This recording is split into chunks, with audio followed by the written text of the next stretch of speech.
이번에는 부동산 정책이 문제입니다. 부동산 시장에 제발 과도하게 개입하지 말라는 목소리는 국민들 사이에서 이미 수차례 반복되어 왔습니다. 그런데도 현실은 정반대로 흘러가고 있고 대한민국 부동산 가격은 다시 급등하는 분위기입니다. 이미 문재인 정부 시절에도 부동산 가격을 잡겠다며 각종 정책을 쏟아냈지만 그 결과는 역대급 가격 상승이었습니다. 실제로 경실련 자료에서는 집값이 무려 60% 이상 폭등했다는 평가까지 나왔고 당시 정부 역시 정책 실패를 인정하며 여러 차례 사과한 바 있습니다. 그런데 문제는 그런 실패를 학습했어야 할 정책이 지금 다시 반복되고 있다는 점입니다. 최근 기사 내용을 보면 이재명 대통령은 다주택자 중과세 강화를 다시 강조하고 있는데 시장에서는 벌써부터 문재인 정부 때 실패했던 정책이 되풀이되는 것 아니냐는 우려가 커지고 있습니다. 현재 논란의 핵심은 다주택자에 대한 양도소득세 중과 유예를 종료하고 사실상 중과세를 부활시키겠다는 방향입니다.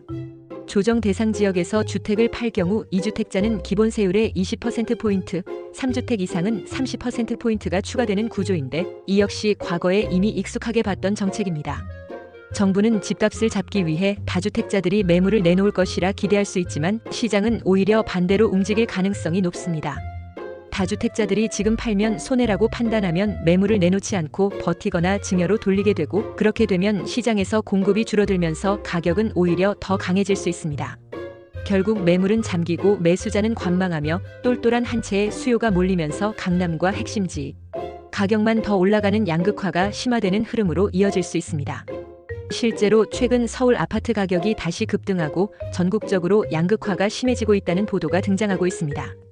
정부가 시장을 억누를수록 오히려 부작용이 커질 수 있다는 우려가 나오는 이유입니다. 여기서 끝이 아닙니다. 이런 정책은 전세 시장에도 영향을 줄 수 있습니다. 다주택자들이 지방이나 외곽부터 정리하거나 임대 공급을 줄이게 되면 청년과 신혼부부가 몰려있는 지역에서는 전월세 가격 상승으로 이어질 수 있습니다. 공급이 줄면 가격이 오른다는 것은 경제의 기본 논리이기 때문입니다. 결국 다주택자를 잡겠다는 정책이 서민과 실수요자의 부담으로 돌아올 수 있다는 겁니다.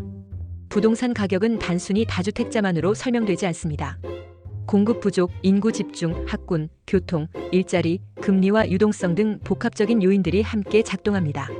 그런데 매번 정책이 다주택자만 악마화하는 방식으로 흘러가면 문제의 본질은 해결되지 않고 정책은 반복적으로 실패할 수밖에 없습니다. 물론 투기 세력은 분명 존재하고 불법적 행위는 강하게 처벌해야 합니다. 하지만 투기를 잡는다는 명분으로 전체 시장의 공급 구조를 흔들고 실수요자까지 피해를 보게 만드는 방식은 신중해야 합니다. 정리하면 부동산 문제는 단순한 세금 정책 하나로 해결될 수 없는 복합적인 사안입니다. 이미 과거 정부에서 과도한 시장 개입이 어떤 결과를 만들었는지 경험했음에도 그 실패를 다시 반복하려는 조짐이 보인다는 점에서 우려가 커지고 있습니다.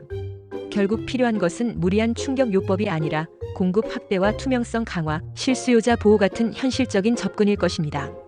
이번 이야기는 여기까지 정리하겠습니다.